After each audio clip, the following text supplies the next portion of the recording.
This podcast aims to address the needs of our communities through breaking social barriers, through education, activism, and advocacy. I'm Esty, and I'm joined by my co-host Shreya, and we hope that discussion inspires you to continue these conversations both in this space and beyond. Change is an act, a resource, and a guide to bettering not only our own lives, but those of the community as well. Today's topic is Deconstructing the Digital Divide, where we will be exploring the nuances of the digital divide, its causes and effects, and the role of educational and governmental institutions in addressing this issue, especially as it relates in terms of the Canadian landscape. The digital divide is referred to as the gap between demographics that have access to modern information and communications technology and those that don't or have restricted access. Whether that refers to the latest laptops, smartphones, tablets, or other technologies, the digital divide is detrimental to individuals and entire communities.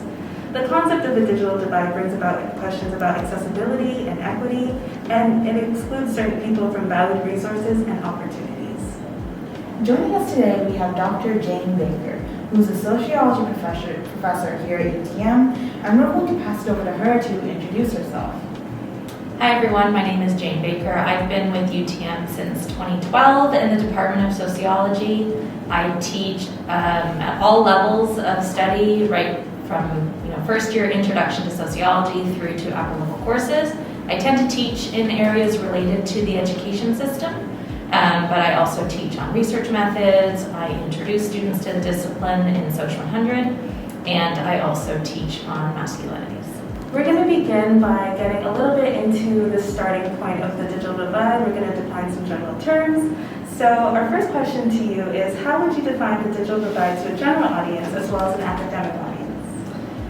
Much like you described, we're thinking of things like our devices, access to computers and that kind of technology, but part of the digital divide is also just simply having access to the internet, for example. And so there are a few different indicators that you can use to look at the digital divide. And so the internet is an important one, devices are important. Also, the digital divide calls our attention to thinking about infrastructure that actually helps facilitate some of these things. So the digital divide might also point to different communities that just don't have the infrastructure around something like broadband internet, for example. What is the value of modern communications technologies, especially in this day and age? Right, so for a lot of people, it facilitates their work, their education. So for all of us with remote learning, in the pandemic, devices, the internet have been really crucial. Similarly with what's called telework, when people work remotely, they rely on this kind of technology for being able to do that. Also, though, we access information through these technologies and the internet, these devices. We also access a bunch of services through this technology. So anytime you have to go, renew a license or your health card or sign up for something, this tends to all happen digitally now. And then we can also think about the connection that we have to other people and how this technology helps facilitate those kinds of connections. It really shows how much technology is a part of our everyday lives. And that leads to our next question, which is, which groups are most affected by the digital divide? Right, so when it comes to what we know about the digital divide in Canada, there are three groups. There are two really significant factors, and then I'll talk about a third as well. So the first is region. So across Canada, if you look at something like high-speed broadband internet access, it's almost 90% of households that have access to that level of the internet. But when you look at rural communities, it's less than 50%. And such is the nature of our geography that you find difficulties with access in rural communities. Similarly, the very far north, and that would also include some First Nations reserves where you find this really spotty access to the internet. So region is one major factor with the digital divide in Canada. Another major factor is socioeconomic status. So if you think of socioeconomic status as a kind of ladder where you have some who are lower SES, so socioeconomic status, and some are higher, and things like your education, your income puts you on a particular rung of the ladder. Similarly, the digital divide follows that same kind of ladder structure where those who are in lower SES households tend to have less access to the internet and may also only have a smartphone to access the internet, which in and of itself doesn't seem problematic in terms of things like accessing information and services and whatnot, but it presents unique challenges when it comes to things like telework and accessing online learning. So region and socioeconomic status are the two key things. And then the third factor is age. And so you find a lot of older Canadians may not have access to technology, including the internet. And this is in many ways largely by choice, and so it's not necessarily problematic, except that we did see that this exacerbated social isolation in the pandemic. So, my aunt, for example, doesn't have an email address, doesn't have a computer, doesn't feel she needs any of those things because she can otherwise surround herself with the people in her network. But with the pandemic, a lot of those opportunities were closed off, and so this was where the digital divide in terms of age started to be something that researchers started to pay a little bit more attention to. I would say that the pandemic has ushered a sort of new digital age because e-learning has become such a huge thing now. So what would you say? So obviously there are going to be issues with people that don't have access, like aka the digital divide. What would you say are the ramifications of limited access to technology in this day and age? So, essentially the ramifications are sort of the inverse of the benefits of these kinds of technologies, right? And so you're talking about people who may struggle more to connect to job opportunities, connect to government services, more difficulty in moving from a face-to-face work or school context into a more online context. For a group that might already be marginalized on the basis of socioeconomic status, it just creates new difficulties in being able to do one's work, one's school, and accessing the kinds of services that someone might need. I know you did mention the kind of three groups who are most affected in terms of age, region, and socioeconomic status, but what impact does the digital divide have on Canadian society as a whole? As a whole, we know it relates to things like economic development, for example, and so in communities that don't have the same access to this kind of infrastructure, you're going to see some limitations in terms of what they can actually develop in those communities, in the same way that when you look in other contexts around the world that don't have access to this kind of technology, and you see those kinds of implications there as well.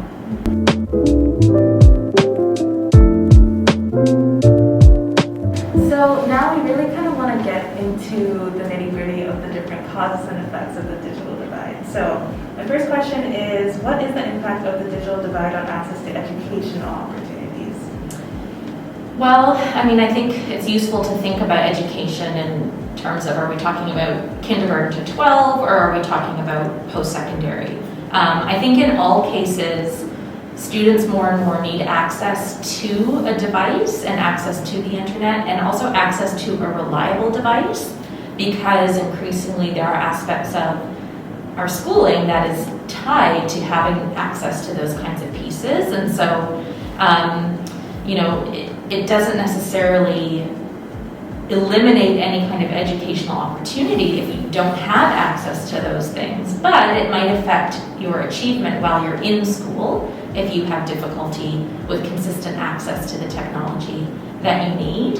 And then also if technology is something that creates obstacles for you, let's say while you're in grade 11, grade 12, that is something that could conceivably have an effect on your marks, and then that does start to have an effect on, well, what comes next? Are you going to apply to a post-secondary institution? Within our schools, K-12 education, we have decent access to devices, and this was something that schools had to do during the pandemic as well. So in that case, the digital divide is arguably remedied, but there were still, for sure, some unique challenges there, and you could see how it could start to shape educational opportunities. The past 2 years or so, schooling has been entirely online, university included, but especially for K-12, and it is fair to state that individuals without the access to the proper technology would likely have had struggled enormously to engage in their schooling. How does the digital divide amplify disparities in the classroom? Also, how does this translate to the workforce? So in terms of disparities in the classroom, I would say, the kind of technology that a classroom has, it might depend on the school itself. But I think too, we have to think about technology outside of the classroom as well. For kids that are bringing homework home that might rely on a reliable device at home, and a child that might need supervision with using that kind of device. This is where you can start to see some of the impacts of the digital divide and what that looks like for a particular student. And again, if there are difficulties there when it comes to the technology, it could start to have an impact on educational achievement, which refers to, things like the grades that you receive on a test, your GPA, that sort of thing. And then in terms of how the digital divide can translate into the job market, we've already talked about how the internet and these devices help provide access to online services. That includes things like job postings. It shapes our ability to do our work, not just in person, but online. But there are also things connected to the job market that exist online, like additional certifications that might be required for your work, that sort of thing. So it can have these other implications for the job market as well. Okay, so I know that you mentioned a bit about achievement gaps, and we have talked a little bit about COVID, but how exactly did the pandemic widen the gap even more? And a follow-up question is, how should funding be redistributed to account for these disparities if learning continues to be virtual? So when the pandemic hit and there were, learn from home orders and work from home, stay at home, everything at home, schools had to distribute devices to families that didn't have enough devices. And so there were things put in place through funding that was meant to manage the digital divide, so that essentially the effect of that would be eliminated. Ostensibly, all students and families would have access to the technology that they needed. But that's not to say that we didn't see a gap as a result of the pandemic. The gap wasn't necessarily related to the digital divide, but the gap is related to some of the families that are most impacted by the digital divide. So the issue may not have been whether or not they had reliable technology, though we know for sure for some families that was an issue, but rather how well was the family able to facilitate that student learning from home. And for many families that was really difficult because you had essential workers in the family who had to leave the house and could not facilitate the education of the child, could not facilitate them using these devices, whether they were theirs or on loan from the school. And there were some students that just, were registered students but never sort of showed up online and were just sort of lost in the shuffle of the pandemic. Largely because families couldn't manage all of these competing demands. And so I think, the gap might not have been exclusively related to the digital divide, but we certainly saw some of those same families impacted by some of the effects of the pandemic. I feel like I'm learning so much. Okay. Oh, good. Okay. So now that we've kind of identified all these issues, we want to transition a bit into institutional responses and what we can kind of do to help address these issues. So, how can we bridge the gap between demographics and regions with limited access to technology, and what resources are necessary to address this issue? So I think a big part of it here is related to infrastructure, especially since we know region is one of the main issues when it comes to the digital divide. And so that takes leadership from the federal government in closing that gap, and we do see long-term projects with that effort in mind. And so it is something that's on the radar of the people who can put that infrastructure in place, but it's an ongoing development, right? And that these things take time, and some of these communities can be really difficult to build build this kind of infrastructure into them, and so there are certainly challenges there. I think even region aside, regardless of where you are in Canada, there's an opportunity for institutions like schools to continue to try to manage the digital divide for the communities that are affected. And so in particular, we can think of lower SES families, the role of schools in being able to supplement some of the resources that they have, including technological resources.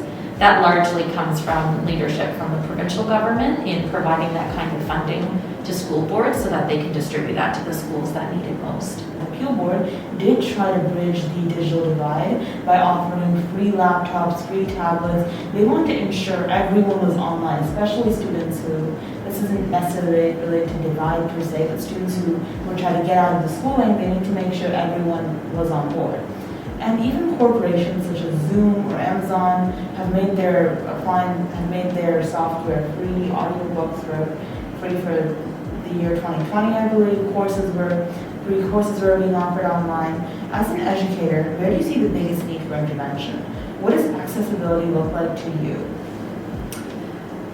When I think of my students, I think about them having access to a device and access to a reliable device. A lot of these programs that are free, for example, still do require some of the latest technology.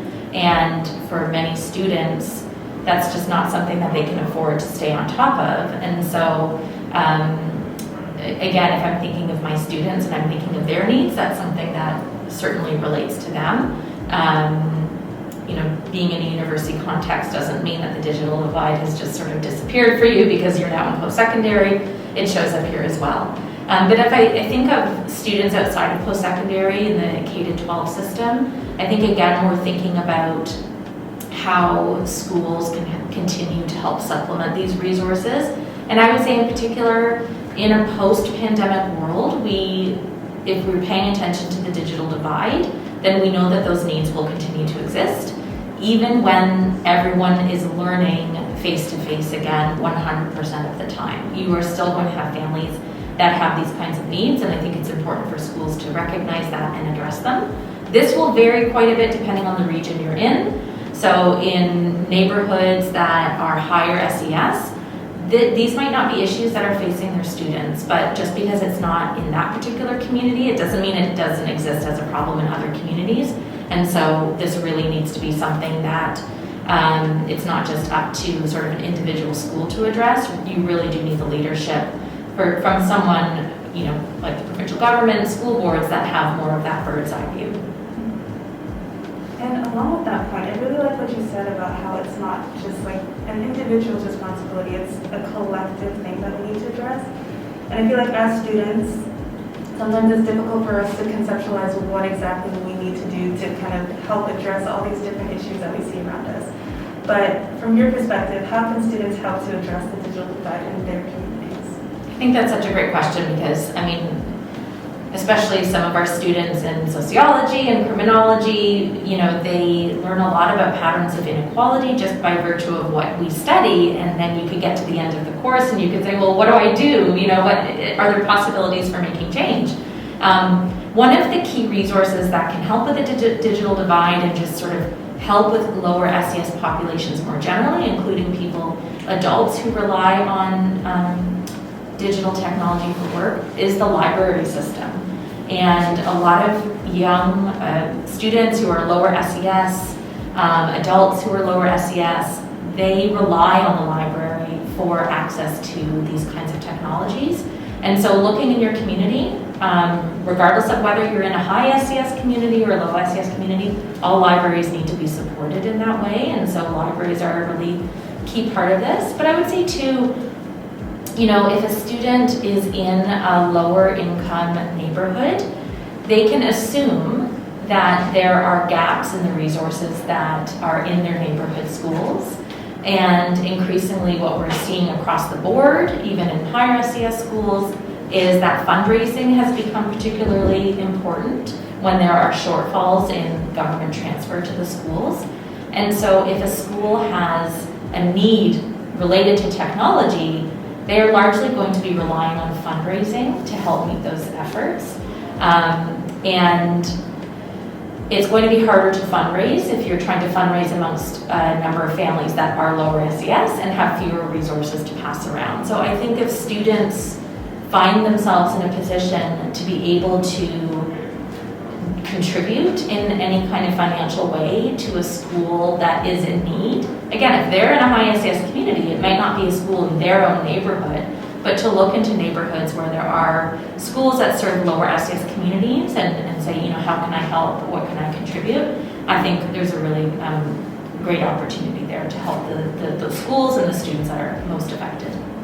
And then our final question is, what role do governments and educational institutions have in addressing the digital divide? So I think here we can go back to the infrastructure point and the leadership of the federal government in making sure that folks have access to the internet.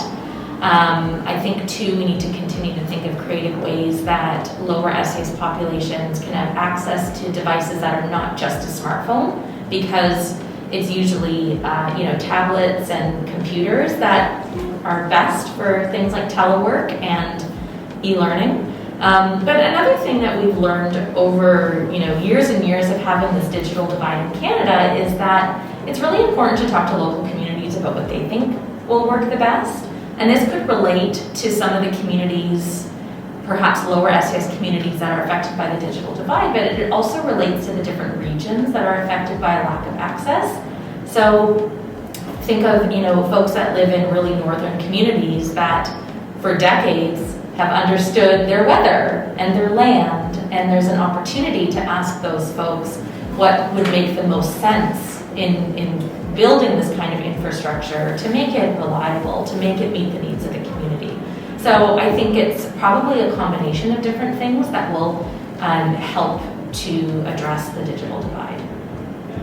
Cool. I really like what you said about that, because I feel like sometimes there is a tendency to exclude the people that we're trying to help from the conversation, which is obviously counterproductive. Mm-hmm. So, taking that opportunity to talk to the people who are affected most by this is the way that we can help the best. So, thank you for that. Okay, that was a really great discussion. It really emphasized the fact that having simple discussions with the people around you, all the different amazing resources we have, professors at your school, other students, really can shift your mindset, and that's why we're so happy that we have the opportunity to produce Speak as an outlet for this. Once again, we would like to extend a huge thank you to Dr. Jayne Baker for graciously giving us her time and energy and offering her expertise to us. We've learned a lot today that we will take with us going forward. Do you have any closing remarks? No, I would just thank you for the opportunity to talk about it. I'm glad it was insightful for you. I think it's something that, sort of makes sense as an issue, but until we learn more about it, it's hard to really grapple with the issue and understand how it affects people in our community, whether it's locally or nationally. And so I think it's helpful for students, your listeners, to get a sense of some of these issues. For sure. Okay, thank you for listening to Speak. Visit www.championsofchangeutm.com to stay updated on our upcoming initiatives and learn how you can be the change that your community needs to see. Until next time, remember to use your voice.